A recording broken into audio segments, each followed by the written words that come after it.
So it has taken me a while to make this video. Joseph and me are leaving Spelkollektivet, and we've been here for almost 2 years, so this is gonna be a big change in our lives. For over 2 months I've had the idea to make this video about what this place even is, because it might be the place that you need like right now, and I want to tell you about it.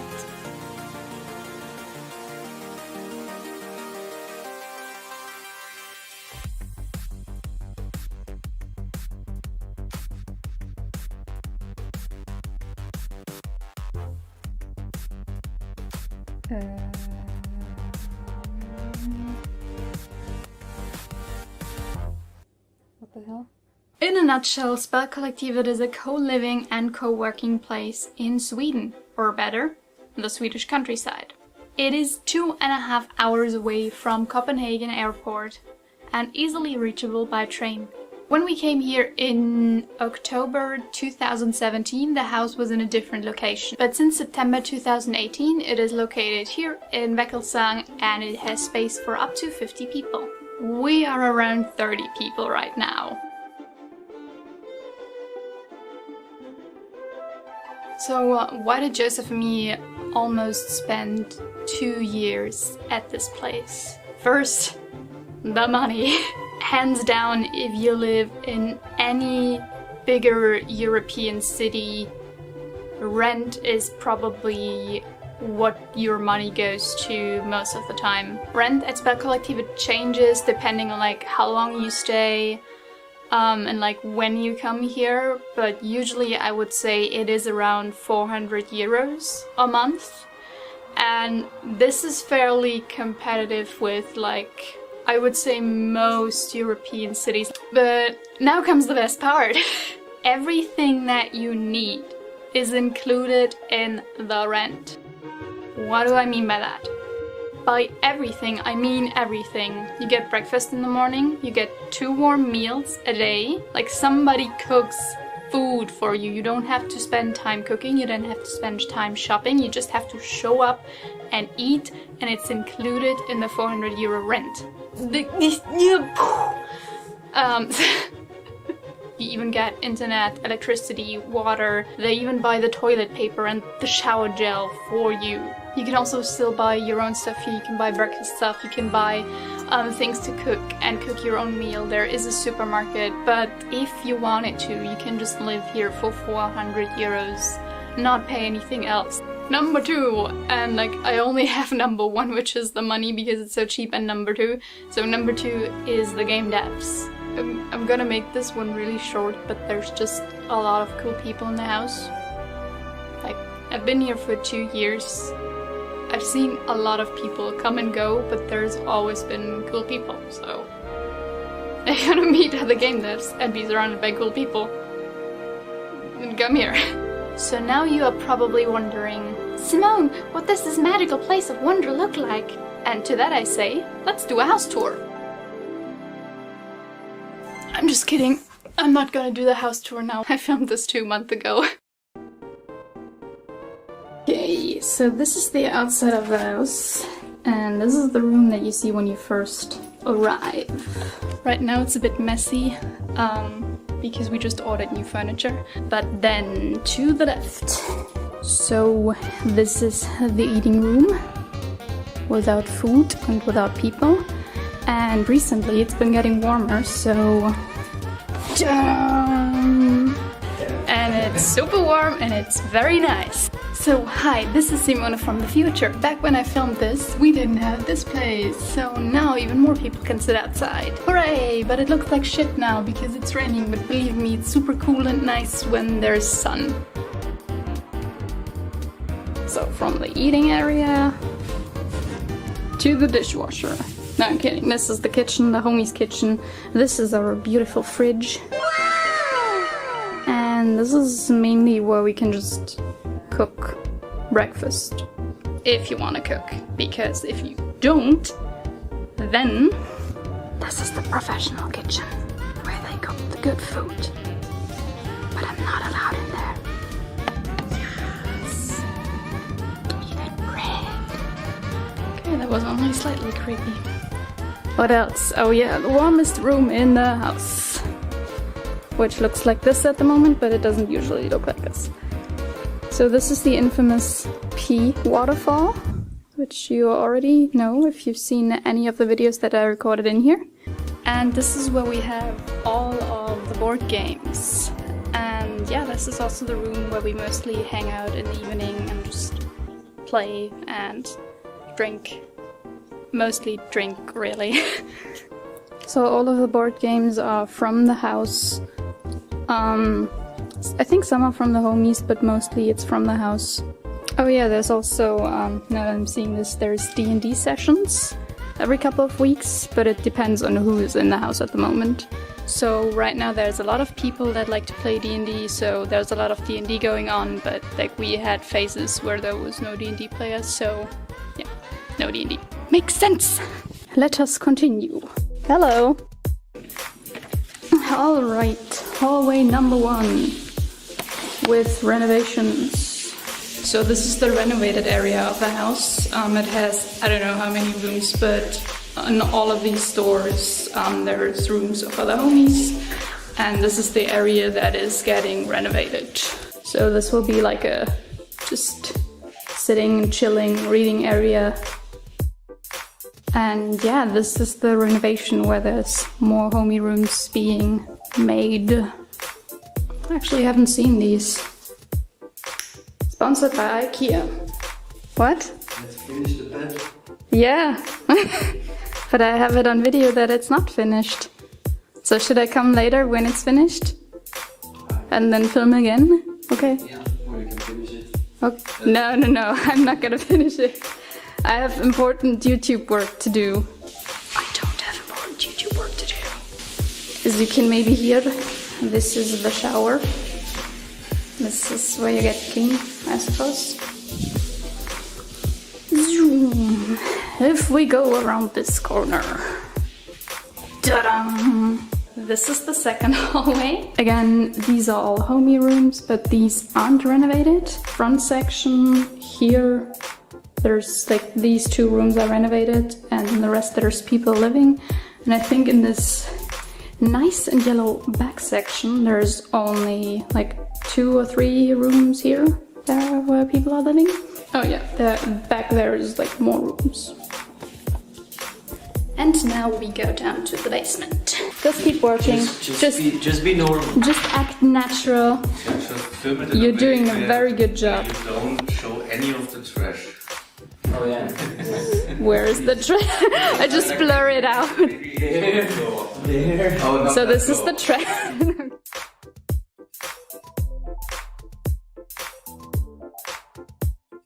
So this is the big office, and now we go to the Joshua office.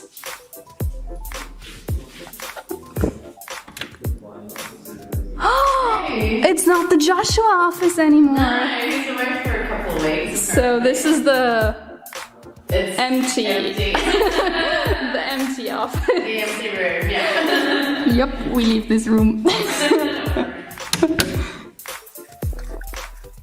Ta-da! Oh, and this is the quiet office, now with improved sunlight blockage.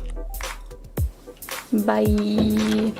This office you probably know the most, because this is where I almost film every game jam ever.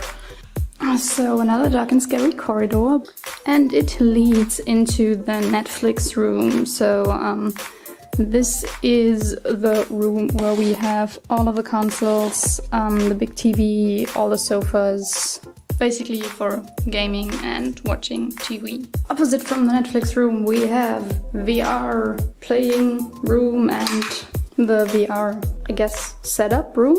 If we continue down this path. Hello! So this is the second Netflix room.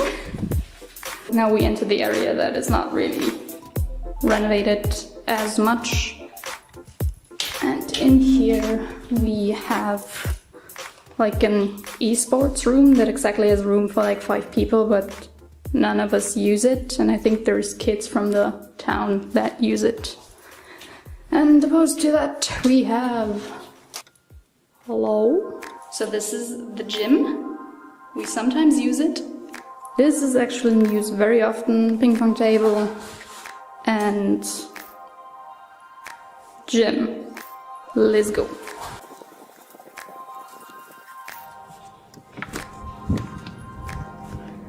Welcome to one of the creepy hallways. Like all of these doors on the right are mainly for storage. We barely use this part of the house except... Ta-da! It's so nice and bright. So as you probably guessed, this is the laundry room. We do laundry sometimes. And one really nice addition that I really appreciate is this thing. You kind of know that you're becoming an adult when you get excited about a drying room. But anyway, this is where you can just hang up your stuff and it dries. And if you want it to dry faster, you can, that back there is a fan, you can just turn it on and then it dries really fast. And it's very exciting. This is Joseph and my laundry, by the way. And this is the laundry basket. Has it become apparent that I don't know how to film a house tour video? Oh, by the way, also, sponsored by IKEA. Nah, we're not sponsored. I wish we were. But if we go up here. Stairs, stairs, stairs, stairs. Oh, stairs, stairs, stairs. If we were to go up here, this is the first floor where more homies live, but I kind of just don't want to go because it's just more closed doors, so it's just not. Which brings us back to this. So yeah, that is basically the house. I think the only thing to do now is just to check if Rasmus has finished that bed. Have you finished the bed? Yeah. We just need to see if you assembled it or not.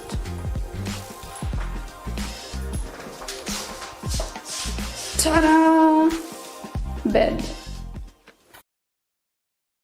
So now that you've seen the place and heard me talk about the place, you might be intrigued, but you still don't know like what to do here. And I had the same problem before coming here and also before getting more into game dev, that I had no idea what it meant to come here. And basically, if you're only paying 400 euros a month and everything else is taken care of, and you're surrounded by other motivated people, you can really focus on getting into game dev, and it allows you the financial freedom of just, yeah, existing and doing what is fun to you, if that makes sense. To give you guys kind of an insight of what my life has been like here. I also filmed what a typical day in my life at Spelkollektivet looks like.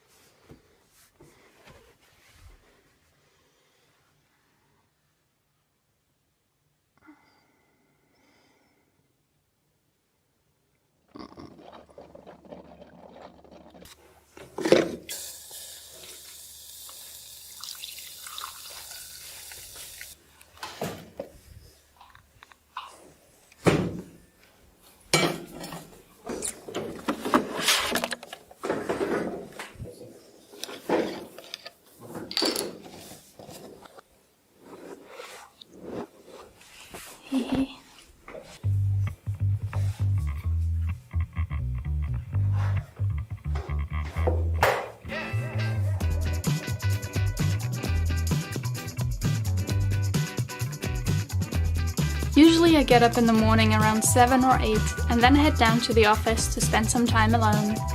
I use those 2 to 3 morning hours before everybody else gets up to focus on drawing, language learning, or listening to audiobooks. Afterwards I start working on either client work, company work, or, like on this day, my private stuff.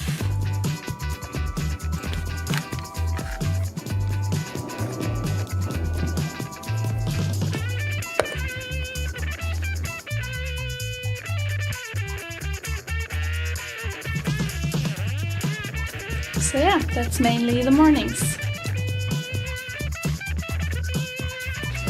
And food.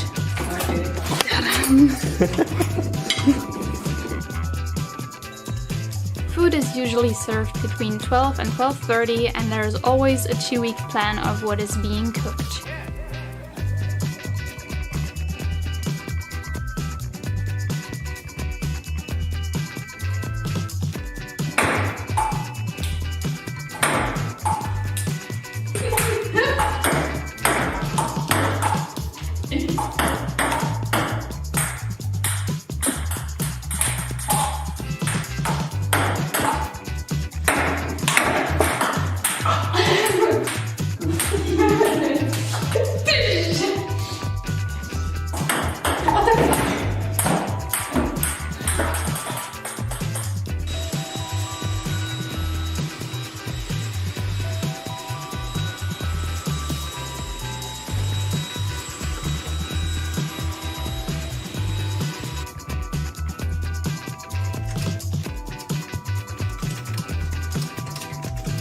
Wow, isn't this super exciting? Today I'm really just updating my social media, updating our social media for Do and I, adding a imprint to my website. So very boring stuff. Even if I were to work on client work, I would just like sit here and draw instead of writing text and formatting text. But this is basically what the afternoons look like.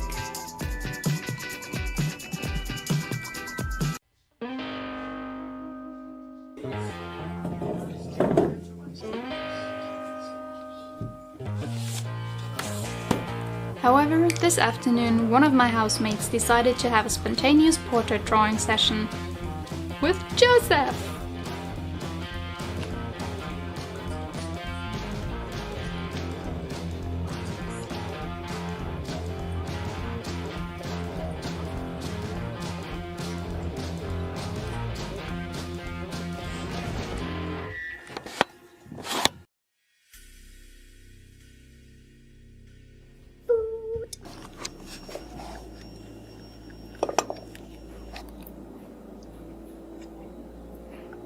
So we also sometimes spend the evenings just playing video games, playing board games, or just watching Netflix together. There's usually always somebody that wants to watch something, so you're in good company.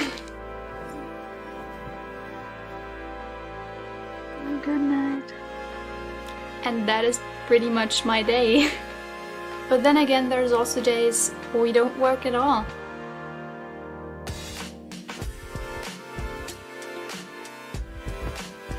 When Joseph and me came here, this was our timeout. Spelkollektivet gave us the freedom to reinvent ourselves and build up a business from the ground without any financial pressure. On top of that, it helped me escape the hamster wheel of working for clients 10 to 14 hours every day. And especially the last year, all that extra time that I've managed to free has helped me grow immensely as an artist. I even had some extra time to learn programming. And visual scripting. So why am I making this video? The truth is, I want Spelkollektivet to continue, and for that it needs new people to be interested and to move into the house. I feel it's a great place to be if you just need a break for just 1 month or even 12 months. Spelkollektivet doesn't really have anything on their website where you can see how life here is, because they just don't have the capacity at the moment to do these things. So I just wanted to show the world what it's like to be here and to live here. And if Spelkollektivet might be what you need right now, and if you're interested, I'll be down in the comments answering all your questions, and let's just talk about it. Yeah. That's pretty much it.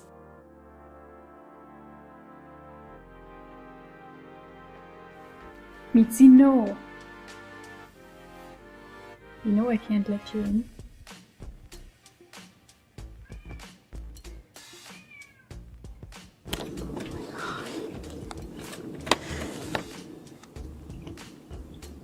Bye, Mitzi.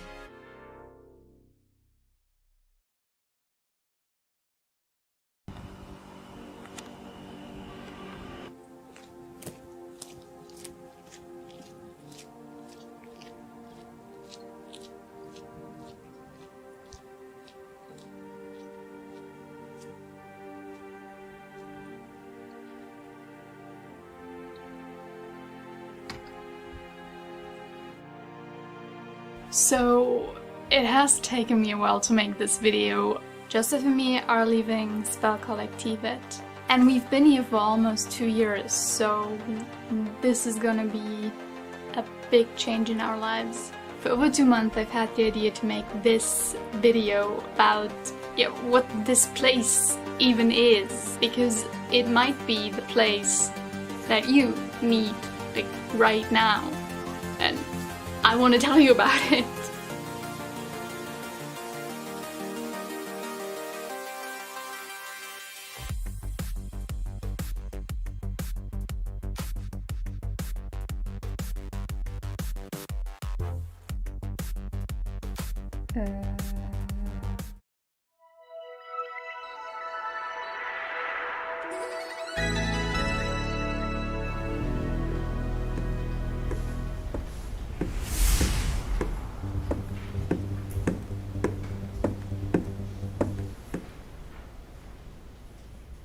Hi, my name is Genius, and welcome to Spelkollektivet. I'm the proud owner and majority shareholder. I'm here today to give you a lovely tour of this fine establishment. Come on, let's go!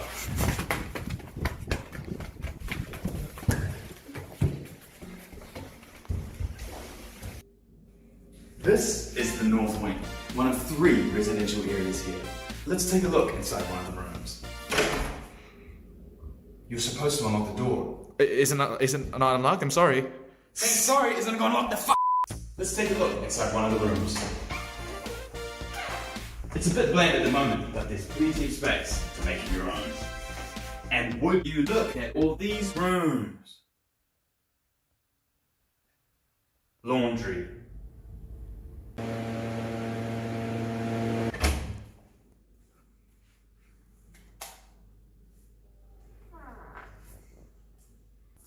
Outside, there's plenty of luscious, spacious grounds, nearby forests, and even a fire pit.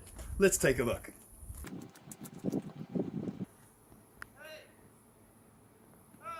That's great, but come on back. There's more house to see.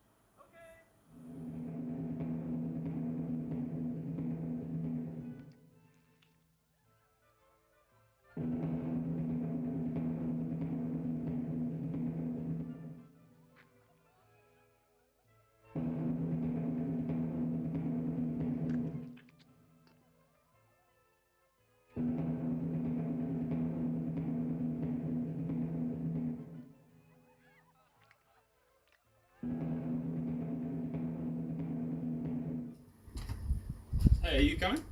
Oh, yeah, sure. Let's go.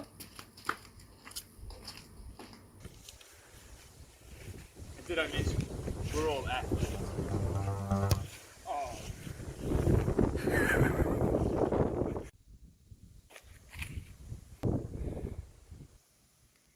These balls. I forgot about that.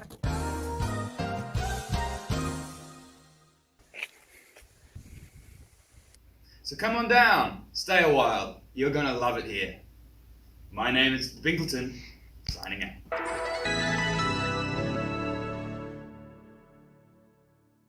So, what do you think? Pretty good, huh? You're fired!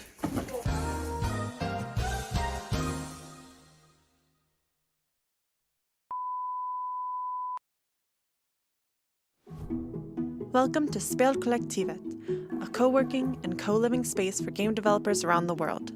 Our aim is to provide an affordable space to eat, sleep, work, and build connections with other game devs from different backgrounds and experiences.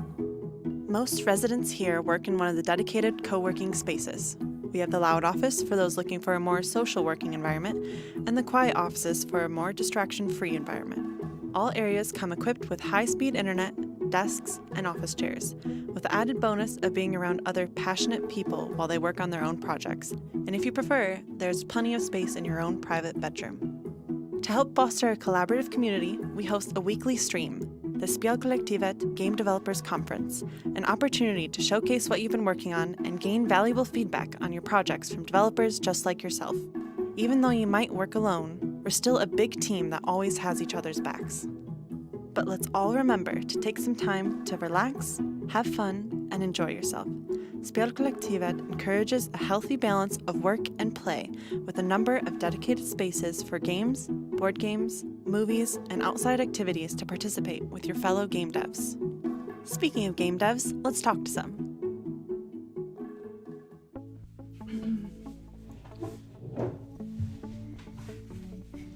Just settle in.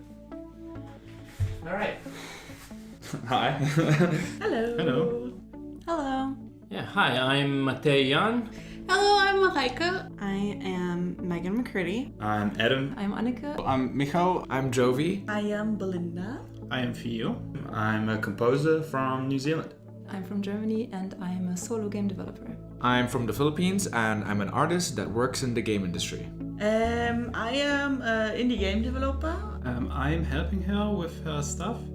Also, I help in the house. I'm from Czech Republic and I'm the developer of Lords and Villains. I'm from Germany and I'm an art director / UI UX designer for Hotel Magnate. I come from Slovenia and I am a pixel artist and game developer. I came here to focus on the development of my game and have more free time and be around the community of indie game developers to get some support from my peers.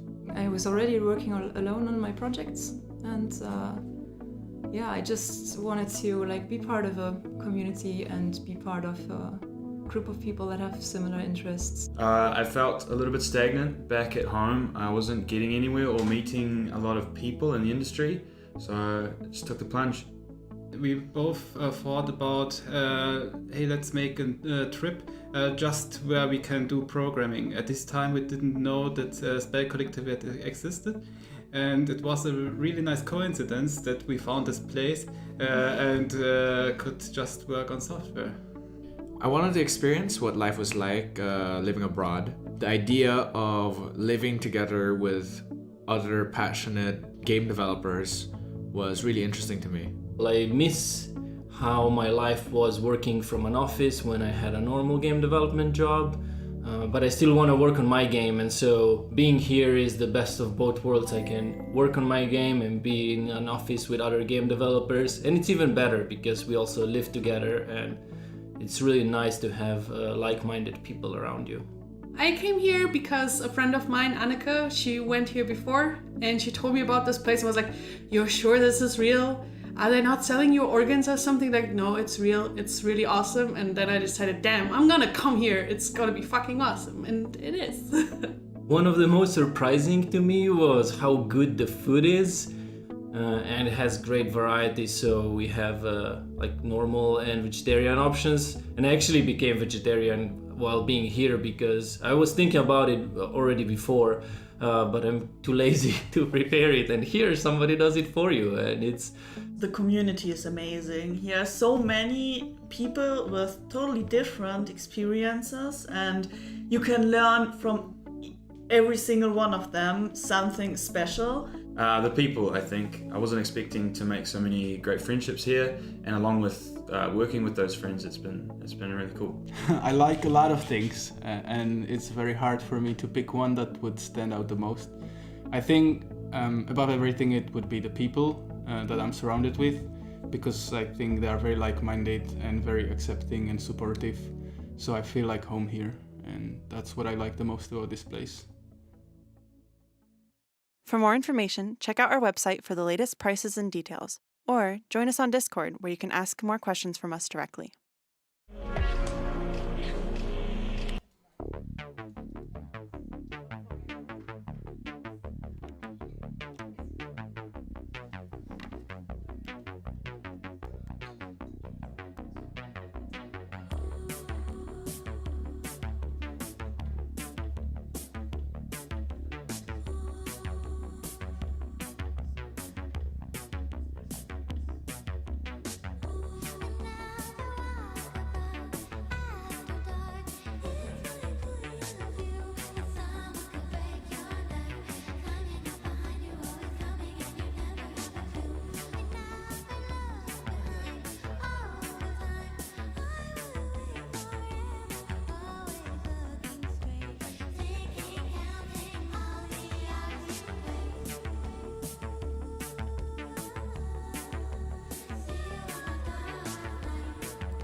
Are you ready? Are you ready? Do you want to do something? I mean, do you want to do something before I start the stream? Okay, you're all ready. Everything's prepared.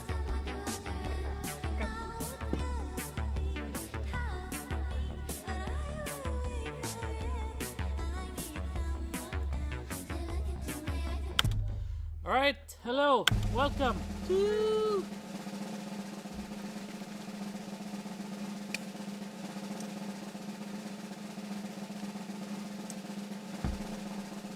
SQC.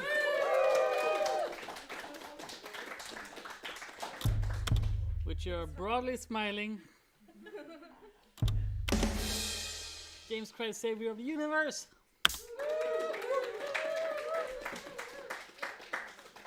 That felt like I actually believed in it. We're not a cult.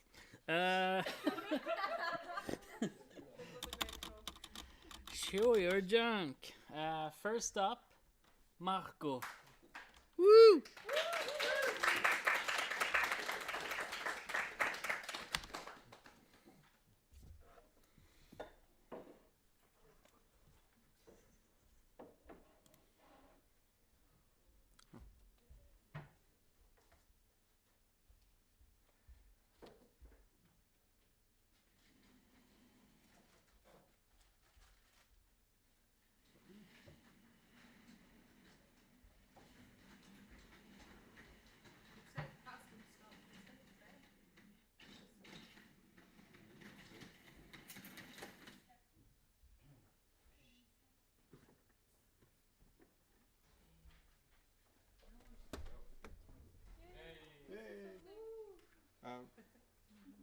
Let's make a thingy bigger, I guess.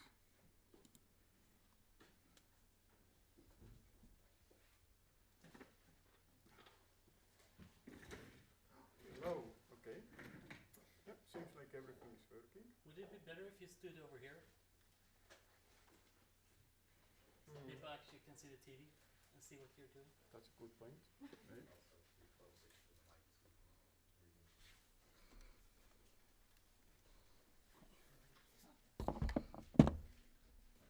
Okay, so let's start the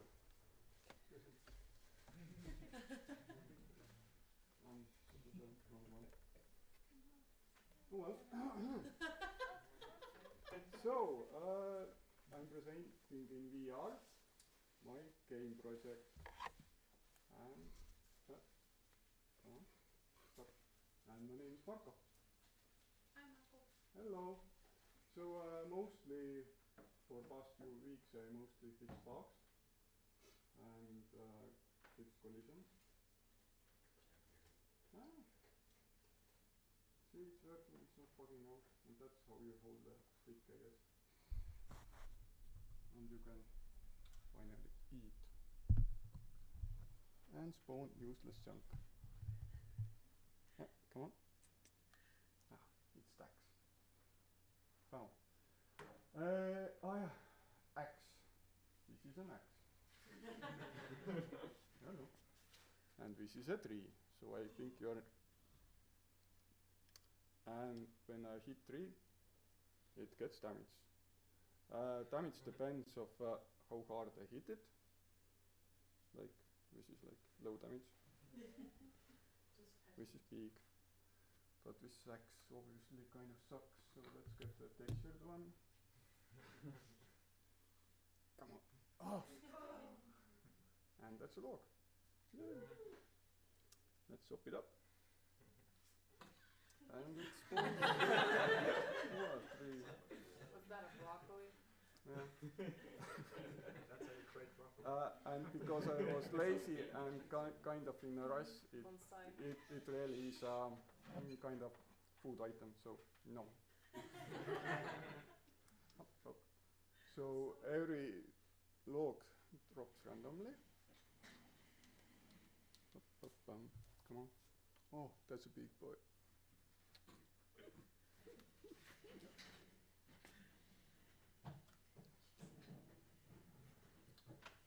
Oh yeah, we talked about trees.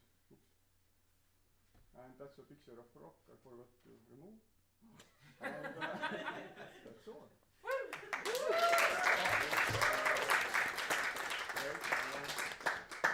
Let's do it correctly. So,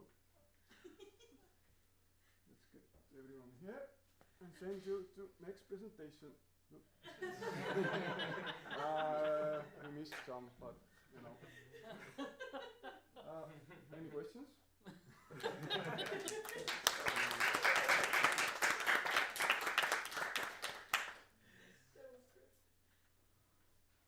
No questions?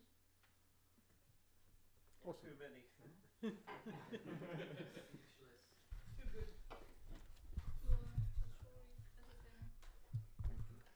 Everything made sense. Thank you. Totally.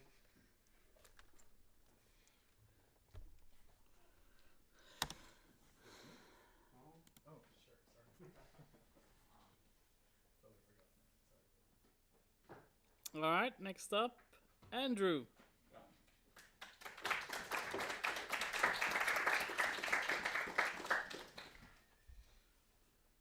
Hey, this week I'm going to show a little bit of the game running.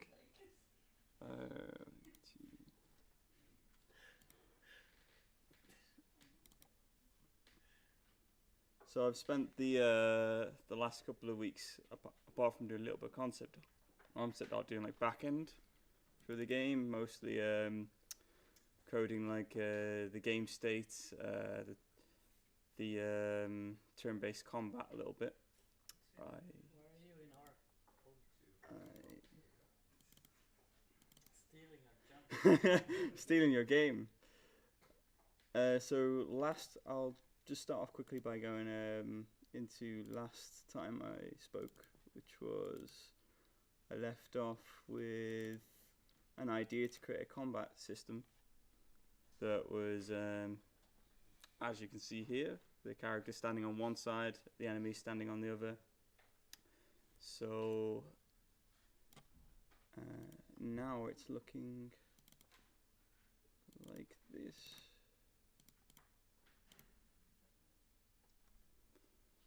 Fingers crossed it works. I haven't actually tested it. Yeah.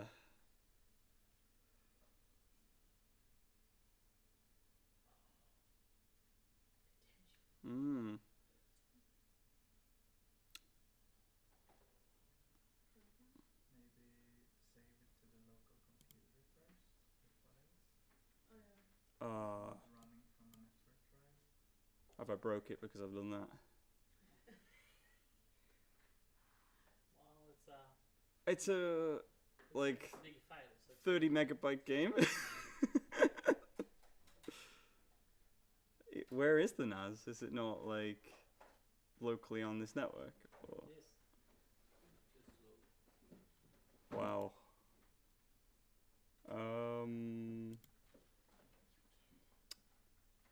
Yeah, I've killed it. Okay. Your plan, copy it onto the local network.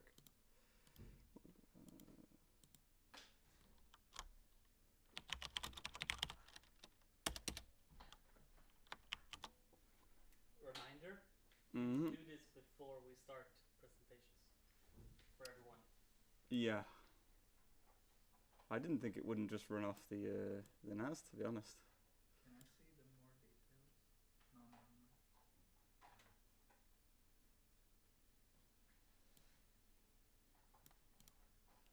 No. Okay. There we go. So I've painted a quick concept for my menu, and I started working on a settings menu, which you can change a few things, just the scale of the UI in game on the battle screen, resolution, full screen, and if I just quickly load the game and go into a battle, I start up a new battle. It loads the data for the characters and their abilities and switches them. So if I end a turn, it will go to the next turn until all of the turns been complete, and then cycle through to the next round. in terms of visuals, that's kind of all we've got to show today. Most of the stuff I've been doing has just been handling data and coding some rules and combat and mostly back-end stuff. But I thought I'd just show the concept art in game with the turn-based combat system up and running. Obviously there's no real combat at the moment. I did do a little bit of that, but I broke it. So this is the only working stuff so far. Any questions? Yeah?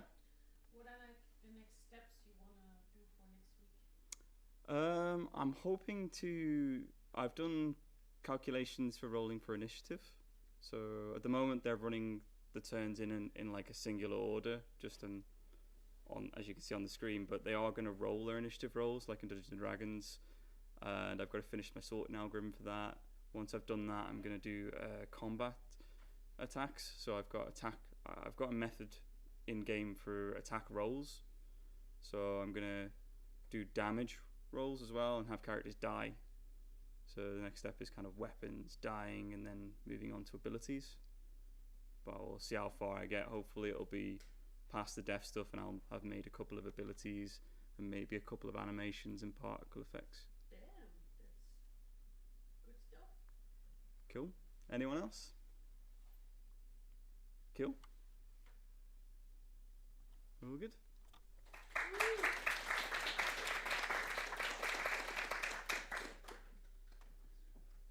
Alright, next up, Hugo.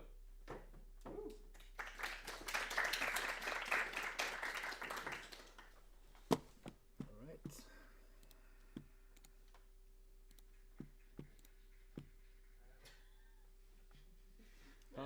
How do I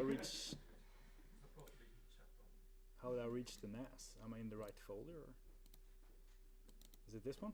Yep. There we go.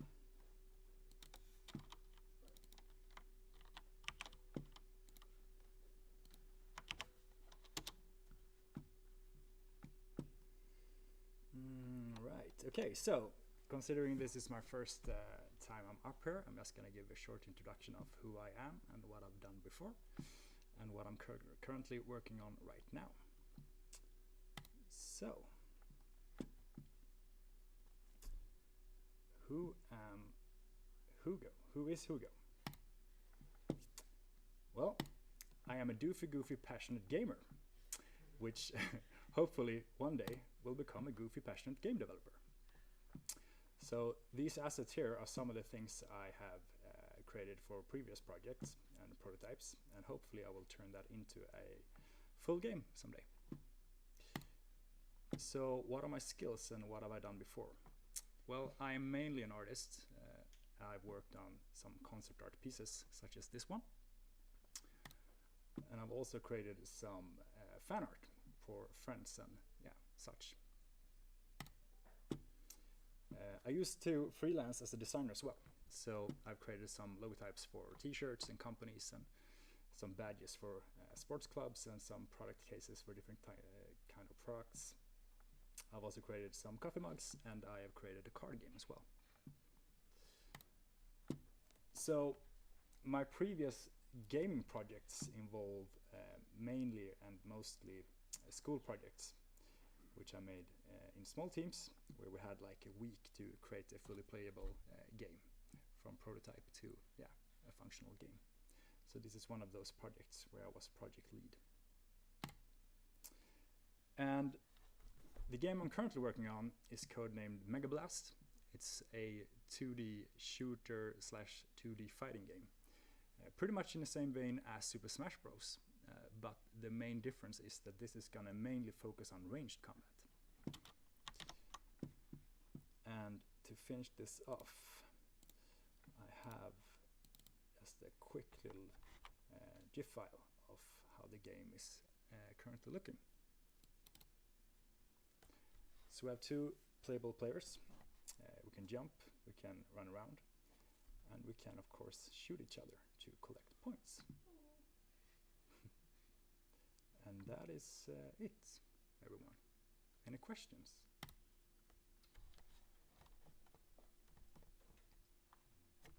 Andy. Yeah.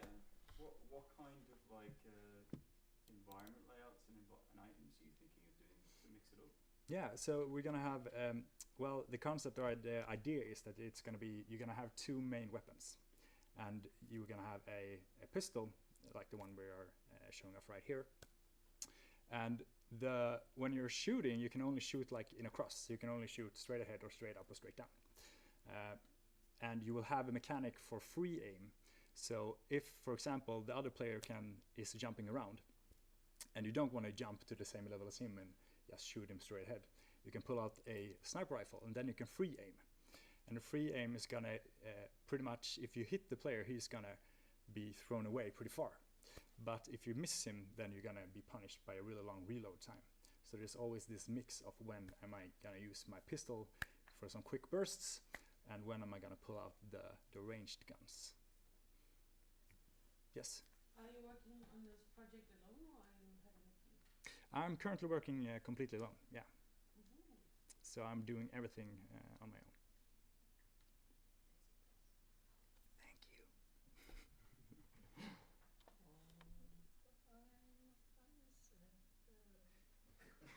What? It's a song. Oh. Well, any more questions? All right. Thank you.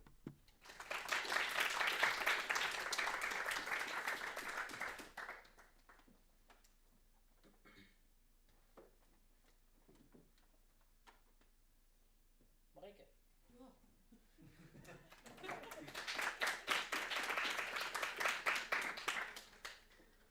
You scared me for a second. Closing all this stuff, don't say burp. My presentation is already here. Bam. Build spell. Hi, I'm Mareike. I work on Hotel McNate. This is our logo thing. I think there are some new people, so I explain shortly what I do there. I'm an illustrator, art director, UI UX designer. So all in all, an indie game artist. What I was doing? I did stuff. I was gone for 1.5 months, and now I'm finally back. I did more art. More. So, let's start. I didn't do this, by the way, but we got a new thumbnail thing for Steam, because the previous one was considered too candy looking or too Candy Crush looking, so we wanted to switch it up a bit, show also the game, have a female character in there, and I did the art direction for this project, but it was done by external freelancer artist called Jonathan. He did an amazing job. I'm very, very happy of what he painted, and we took a long time and made a lot of iterations, but this went online before Christmas. And talking about Christmas, we had a Christmas update with snow and stuff, and these are the 3D models, but I did the concept art for them, and yeah, but that is already the game version. So you can see a little GIF in here. It's very pixely, but it's still showing it, and we have some little snow, and you could have a snowman. So yeah, that was so much fun. I love doing it, and if I would have more time, I would probably have made a shit ton of more assets, but next time. Then switch.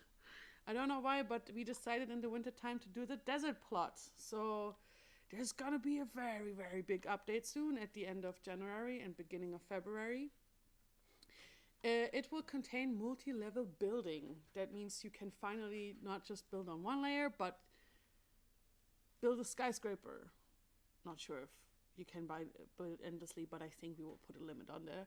But one part of this update will be a desert plot. So what you see here is my first iteration of a concept art for it.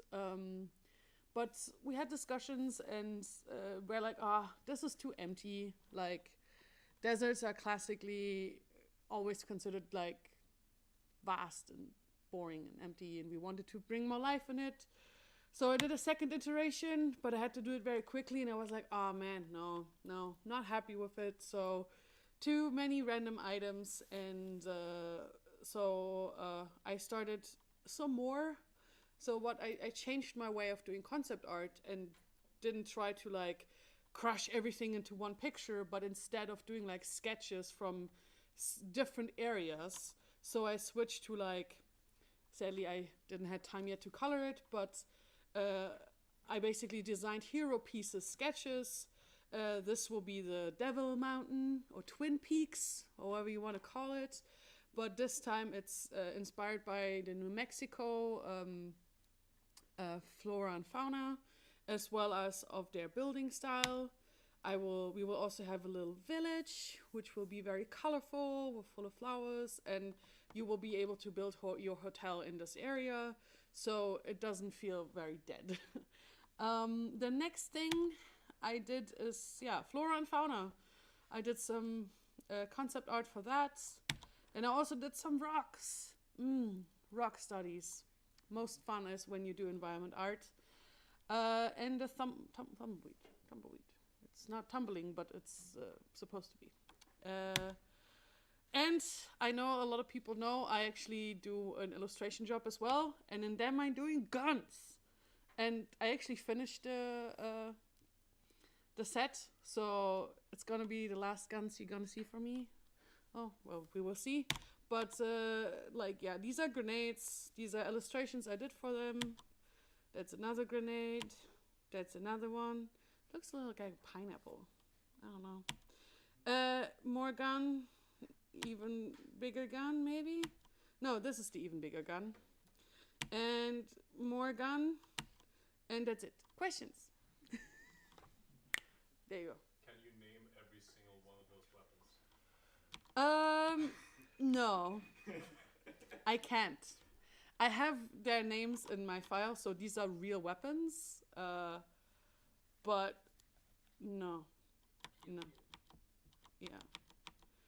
That's a stun grenade. It's written on there. It's a hand grenade. It's another grenade. That's as far as I can go. More questions? There you go. What is the game about? Is it a hotel management game or something? Wait, the guns or the... Yes. Okay, wait. The guns. No. No. Like an eight. Okay, sorry. I was like, wait, what? So, it's... you basically run your own hotel. You start out with nothing. You have a plot and you start building it. You have to hire staff. You have to start putting furniture in. You have to try to attract fancy guests and get to the 5 stars. And we are currently working a lot on the game design as well and doing a lot of core designs. If you're interested, let me see. Oh no, I can't show it. But we have like a mirror board full of graphs and shit where we plan out the game currently, and it's tough work. Question from the chat. Can you place rocks in the game? Yes, you can. Which is your favorite rock?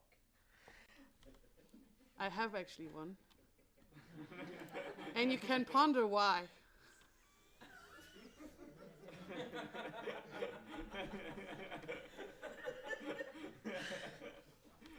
I like the diverse shape of it, and I like that it has different heights and lows, and I like the surface on the top. So yeah, that's rock reasons. Yes. Any more questions? Is it a bit? Well, that's up to your imagination. Yeah. Then that's it. Bye bye, guys. Thank you, Marijke, for showing your rocks. Oh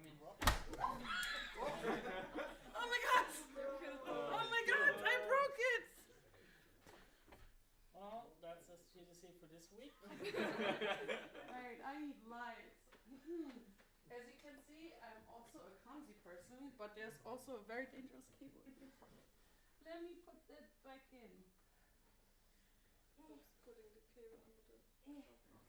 Problem is people keep removing the cable every week, so it's hard to make it neat.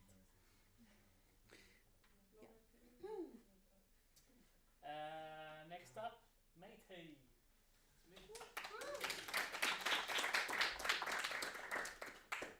Finally in person.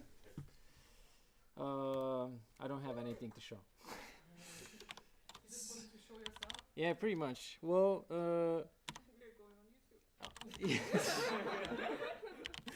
yeah, I honestly don't have anything to show because I was working mainly with the indie questers. So, but as it happens, people like I've been working on this game called Pixel Art Academy for 6 years. 3 of those have been in this house, so it feels like I'm always talking about it. But I forget that people change in the house, so I'm just gonna play the trailer or small gameplay preview for what is currently in the game, just as a background, and then I'll be done in 3 minutes instead of 5 minutes as usual.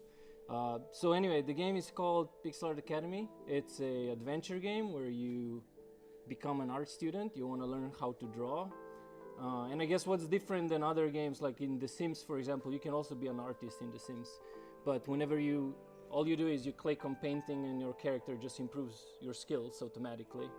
Whereas in my game, you actually have to draw when you click on draw, you actually have to draw yourself. So when you tell your character, basically you are trying to get accepted into art school and all of the sort of admission, because this is the first chapter is admission week where you try to get accepted to art school. You actually have to draw yourself, and in this first part you're learning how to do pixel art with you've seen a little bit of like practice tasks. You can use external tools as well, and so basically you just get used to the pixel art tools, and then you can, once you show that you know how to use the tools, you get one of the activities is to copy a sprite from other indie games, and then this is the final part. You have to complete a project, and in this case you create art for a snake game. So basically you get programmer art and a canvas, and then you can change the sprite into your own thing. This has already been upgraded, so the game does also come with a big study guide that's been, I can show that maybe at the end, which we also then use here at the Indie Quest. So the art curriculum for this game is used here for the art parts. There's a lot of random stuff in there because I've been working on it for so long. Right now, that part that you've seen, that's the only part that's sort of illustrated. The whole game eventually will be illustrated. But right now it's just that building, and now I'm drawing new illustrations, but I also want to do a better graphics engine for it, because right now I'm doing a bedroom location that is completely dark and it just looks kind of crap in that lighting, and so I started doing ambient like global illumination to make it look nicer, and right now I'm doing that. And so this is just an intro, so for context of what I'm working on, and so you'll understand better next time when I show more stuff. Any questions or yes? Does that mean that as well as pixel art, you potentially teaching more principles of art and maybe even shaders within the game further then, or? Yes. So I can show you this part. Retropolis. Eventually, yes, you will be able to learn anything from art. But basically, so this is the part that I said that it's already been integrated into the game. Previously, I just had articles. So for example, here we have landscape sketching or landscape drawing stuff. This is just drawing with pencils. Oh wait, I should show this one maybe. So for example, because even for pixel art, like it's not supposed to be just learning how to draw pixel art, but anything. And so for example, to be able to draw pixel art, it's also good if you know how to just sketch. Here's Spelkollektivet. Basically, eventually there will be everything. And right now, the way we do this is here at Indie Quest, we have many more of documents that go over other stuff. Like this is the content that's whatever happened there. this is the content that's already been integrated into the game, and the rest of the stuff is just in Google Docs that we use here internally. So we have other stuff like 3D modeling and environment, concept art direction and stuff. So yeah, eventually everything, and as soon as I have some time, I will also move those things so they will be straight up in the game instead of in Google Docs. Cool, yeah. How far are you planning to go with it? Because that sounds like the rest of your life type of deal. Yes. Next question. I do have a roadmap. I don't know where do I have the link to it. We have a joint adventure where he will help me get a castle and I will help him get an island. So here's my roadmap. I've done a video like maybe a year ago at SGDC, or we talked about it, but here on the left is the completed features. So it's basically like an image or a GIF of everything that I've done so far, like bigger features, and there's quite many of them. So that's kind of, this is what's all been done. And then just by interpolating, like this is the stuff that I still want to do, that I've sort of imagined, and just looking at the number of boxes, there are twice as many boxes on the right than here, and it took me 5 years to do the left one. So plus 10 more years. Easy. Yes, it's slow when you work on it alone. All right, thank you.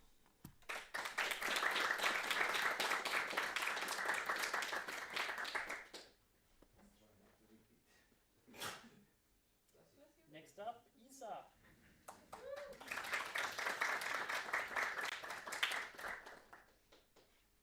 First, I have to find my folder again because it was closed.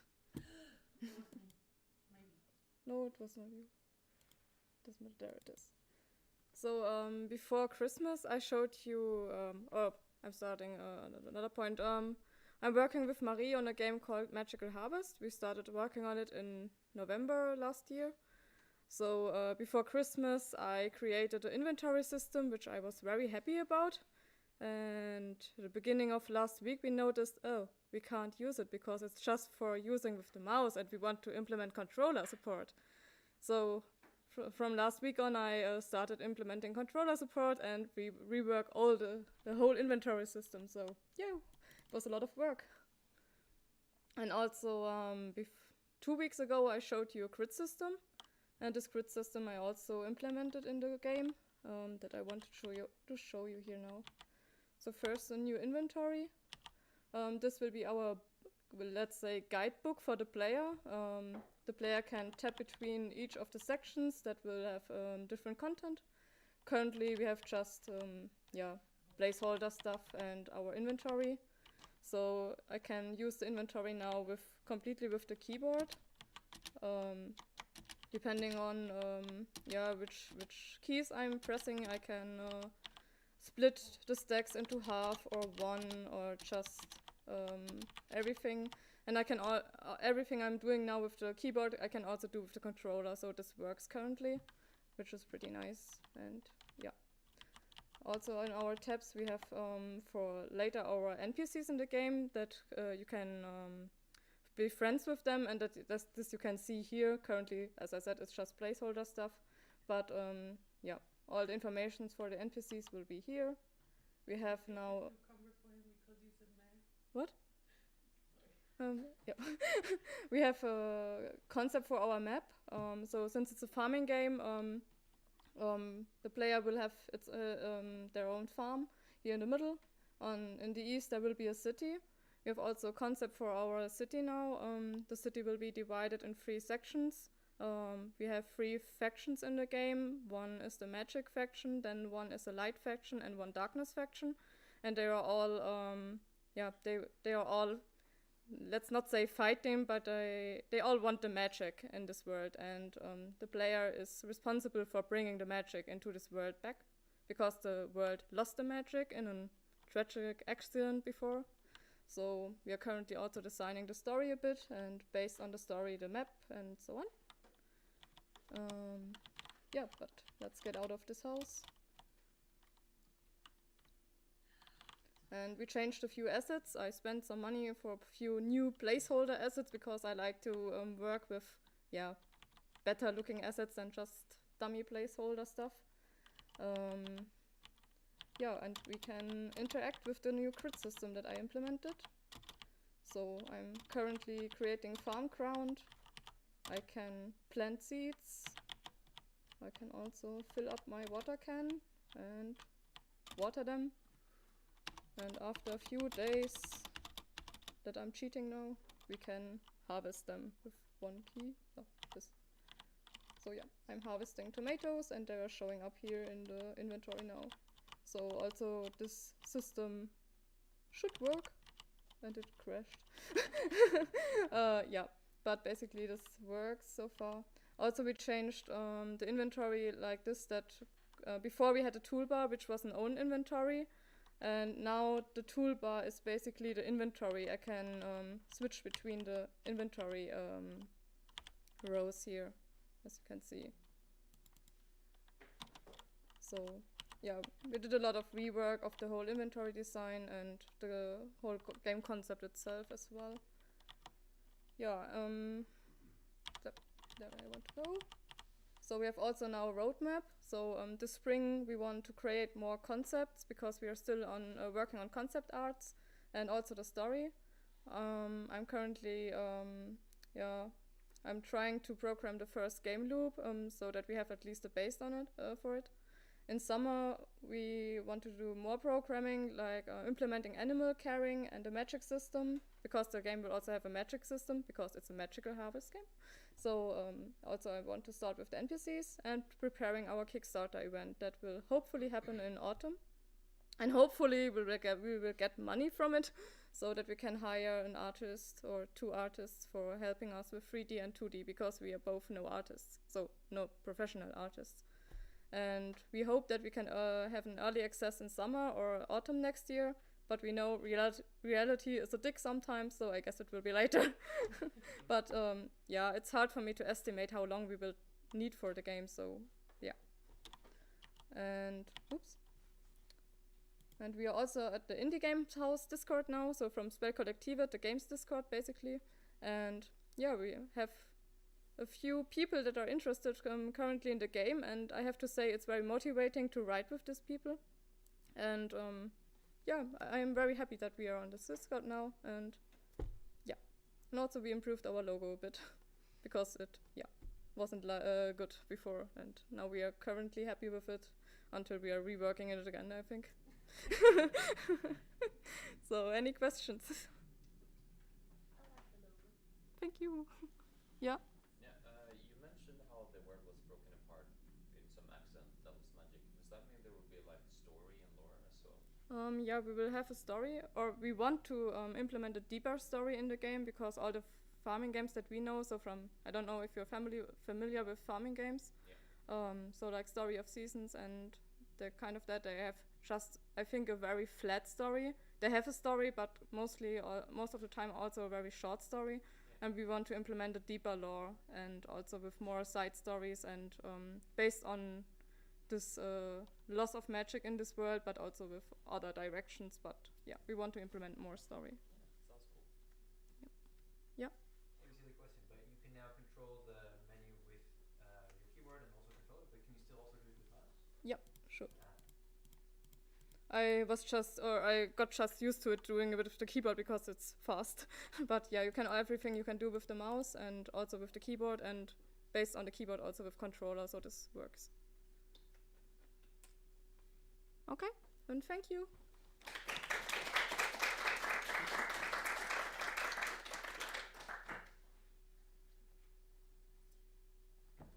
Joanna.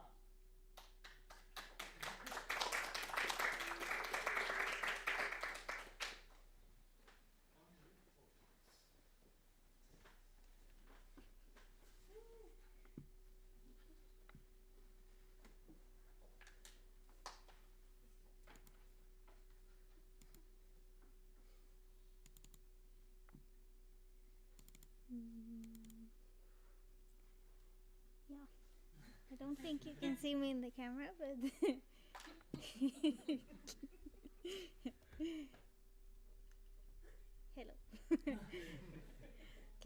I'm Johanna, and this week I've been working on my tech demo and these portals again. And Matej has been helping me a lot since he's back, so now they work way better. So now it's very smooth. Yes, very smooth to go through here. Wow. Wow. That's amazing. Yeah. It is.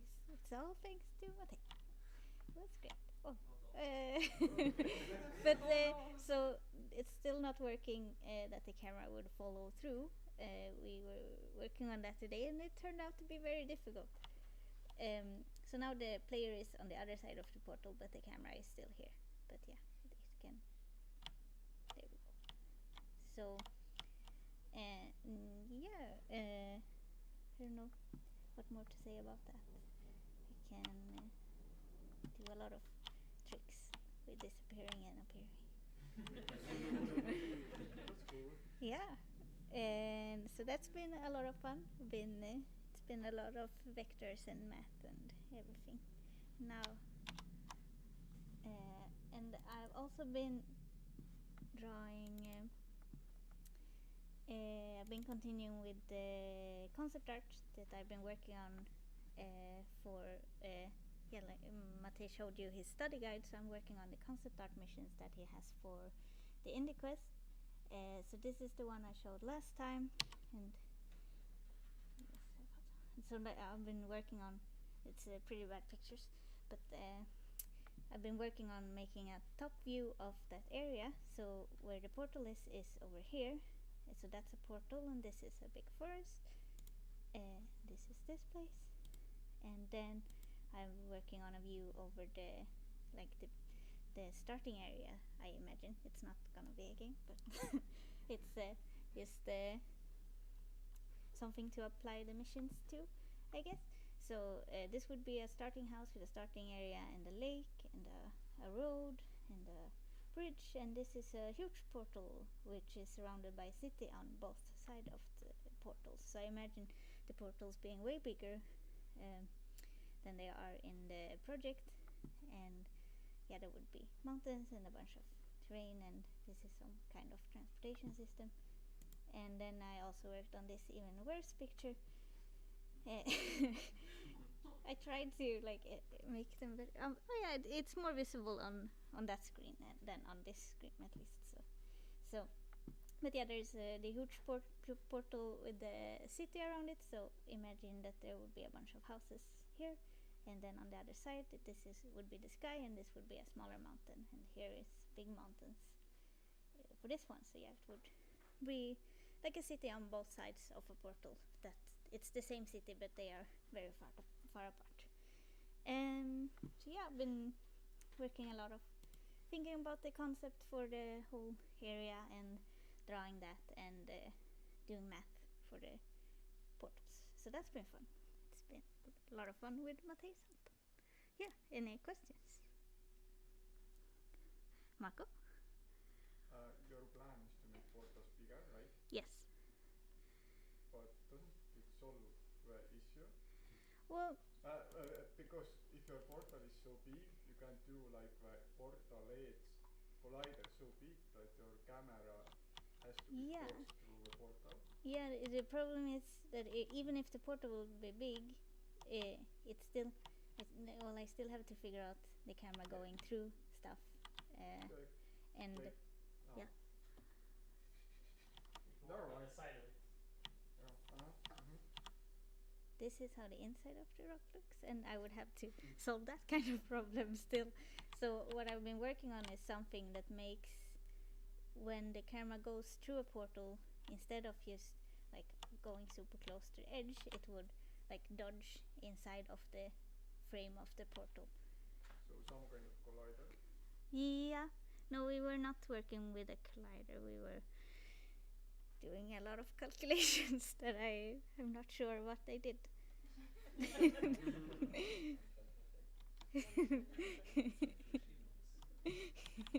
I can't explain it. I know some of them. James?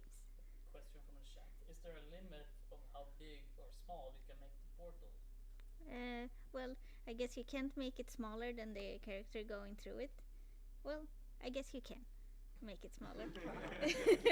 I'm not sure. I haven't tried to make it very tiny, but there is no limit how big you can make it. I wouldn't say it would be a limit then of that you have to make the area that you see through it, because like, yeah, since this one shows the area over there where I haven't done anything, it's really boring. So if I have a really big portal, I also have to have a lot of things on the other side. And that might be limiting, I don't know. But no, I imagine they can be super big. Yes. I have a suggestion for a solution. Remind me to pitch it to you and Mate, and we can go through it together. Okay, thank you. Johannes? Would you be sad if it was the first person view instead? It's easier maybe. Yes, it would. I already pitched that. Okay. Yeah, well, because how then when you customize your character, you won't be able to see it. Maybe you can have a mirror somewhere to go and look at yourself. It's not enough. Yeah, Brian? Did you have a question, Brian? No. Okay, it looks like you did. Remy? Yeah, can you have like one portal that is super small and the other that is super big? So when the character comes, like go through, it will like get bigger. Well, it wouldn't work that way right now, but that would be an interesting thing to have.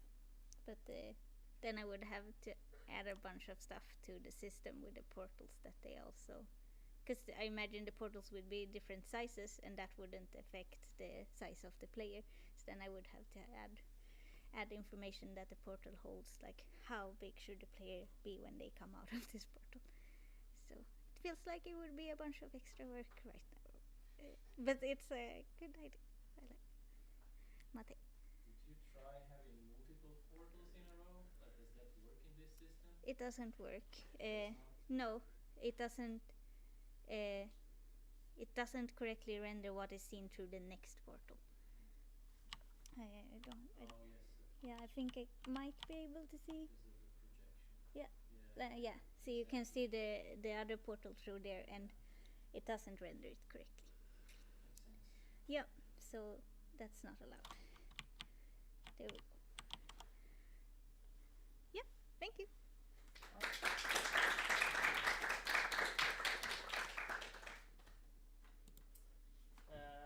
Andreas.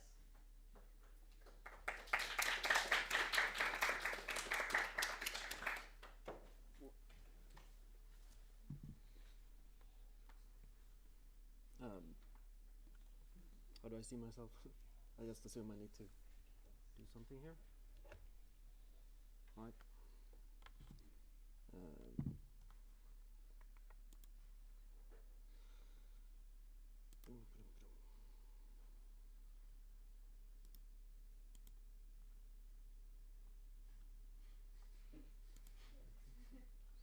So I made my first presentation, or sorry, slideshow. I was hoping to come off as a bit more professional and collected as a game dev, and it is meant to just be there in the background or as a way to kick stuff off in my future presentations. But today I'm gonna run through it all now that we have some time. And I would recommend that, or if it's allowed, that if you have any questions, it's probably easier to just stop and I answer it rather than you know, there's a lot of text basically. So instead of just having everything at the end, we can do it piece by piece. So I was trying to just sum up in visual first. So this is where 95% of my time went writing this up. As you might remember, hopefully, from the times without presentation, it's called Not Us these days. And it's something I call a card crawler.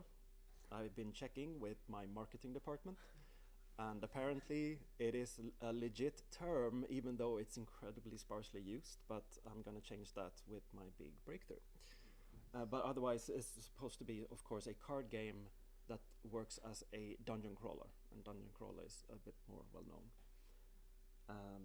The second, let's say, pillar of this three-pillared stool is the crafting gathering part. That was the only original piece from the very first pitch of this game when it was called Potion House. It's still there. I don't think I will ever remove that. And it's also going to be an adventure because everybody loves adventure. Oh, I never done this before. Yeah, okay. So just for you, I'm gonna write a more external looking description, you know, because if I did this on Steam or Itch or something, people would probably be very mad at me. Yes, so a card game says pretty much, but it's a foraging card game, i.e. the point of playing it over and over is that you're trying to find components for the crafting. So you expand your collection. I was apparently forbidden to use the term deck builder. I have been misunderstanding what a deck builder is because you build a collection instead. And I don't like collectible. That sounds like an NFT kind of thing. But it's your card collection basically, and then you build your deck before you go out and play an actual session of the game. And apparently the deck building has to happen as you play. Oh yeah, and the adventure part is going to be a story, and I'm super invested in it. It's just that it's very difficult to show anything, of course, because spoilers, and also yeah, it's boring to talk about a story before you even have written a chapter. It's just a lot of work on an outline and the world, actually, for now. That's been very fun to work on, but again, you have to believe me. The setting of this game is a fantasy world with a twist, I guess. It's post-apocalyptic. You are playing an outcast. There's not much to say yet there too, because it has to do with the story. And then I didn't really know what to do with the last piece, so I just added a more clear summation of what's going on there. Maybe this would be more akin to what would be used in some sort of game store. Any questions so far? Okay. So I ran out of time, and I put in this very old sketch that I did for my team to try and, because they were like, we don't understand what you're doing. And this is just a core loop, basically. You travel, you stop and make camp, and there you can do some crafting.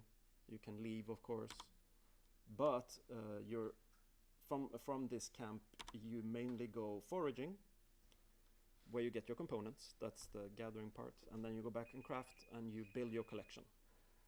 And then the story part is that you're going to be traveling across a landscape, you're going to stop at villages, and you're going to have conversations with the villagers. And the story will be sort of told through these conversations. Yes. Any final questions?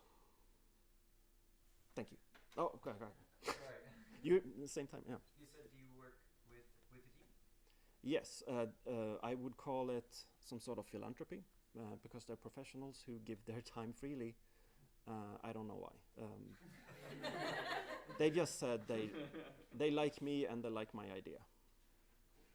Do we know who they are? Are they in the house? Yes, they finally had enough of me and moved. But I keep finding them on Discord, and new materials are coming in. Yes, Mate. How much of the gameplay have you already seen in your previous presentation? How much is this bigger scope than what we've already seen? Gameplay wise, coding wise, how much you have still left to do? Yeah, that's a very fun question. Today I just wanted to do the presentation, of course, but I have as I call it, a medium overhaul of the core game that you've been seeing many times. And I guess I am excited and I believe in it. It's gonna scratch an itch I've had about the core gameplay. Even though it works, it was just, I had this bad feeling that you're gonna get tired pretty soon and it has to sort of last through the whole game. Next time I will be showing some new art. I will be playing some music that's been coming in, some very cool original music made for this game. So let's see. Oh yeah, so the only thing is story then. That's gonna have to wait. But game mechanically wise, yeah, that overhaul basically. So yes, the answer to your question would be, as of this week, all of a sudden there's a lot more stuff I need to put in. But yeah, at some point I think I showed you where I visited all the screens, even though everything was placeholder. So you could say in a way that you've seen it all, except these new game mechanics and everything placeholder being finalized. Yes. Thank you. Oh, sorry. I was just gonna say, is it like just separate systems you're adding, or is the actual card side of it changing a lot? Yeah, the card side was developed up to a point to just allow me to do the very minimum, or let's say the core loop of attacking and defending. Yeah. The new system will open up some new card types, and those will be used to actually switch everything up and make you have some strategic choices and stuff. Yeah. I can get into that in the future presentations. Yeah. Thank you.